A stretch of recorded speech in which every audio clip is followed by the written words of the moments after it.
શ્રી ગુરુગણ તેમજ મારા વાલાભાઈ બહેન, આજે હું બોલવા આવી છું પર્યાવરણ બચાવો દેશ બચાવો. પૃથ્વી નામના જ્વાળામુખી ઉપર બેઠેલા આપ સૌને હું જાગૃતિ અને સુરક્ષા વિશે કહીશ. હા મિત્રો, પૃથ્વી નામના જ્વાળામુખી ઉપર આપણે બેઠા છીએ, જે ગમે તે સમય ફાટી શકે છે. તો સમય આવી ગયો છે જાગી જવાનો.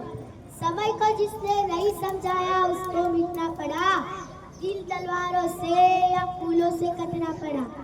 आ मनोहर हरियाली, धरती में डांटती वनस्पति, कड़कड़ वहता झरना, પંખીઓના મધુર ટહુકા તેમજ અવનવી અદભુત વિસ્તારેલી સ્થાપેલ છે.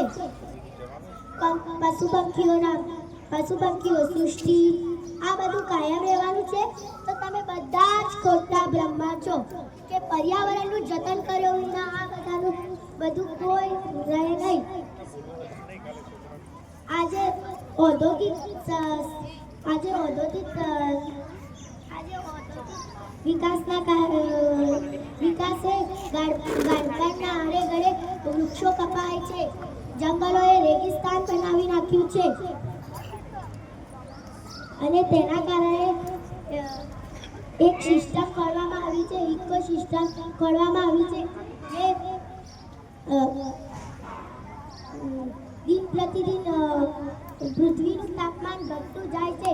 વસ્તી વધારો, પ્રદૂષણ આ બધું ઘટતા જંગલો તેમજ ગ્લોબલ વોર્મિંગ સિસ્ટમ ખોલવામાં આવી છે, જેના કારણે પૂર, દુષ્કાળ, ભૂકંપ જેવી અનેક સમસ્યાઓ થાય છે. ધરતી માતા ચીસો પાડીને કહે છે, આ ફૂટ્યું પહેલા થીગડા દઈ દો, લાજ લૂંટી લીધી છે અસ્વાદ દઈ દો. વાયુયાન ઓધી પૃથ્વીનું તાપમાન ધ્યાન દઈ દો.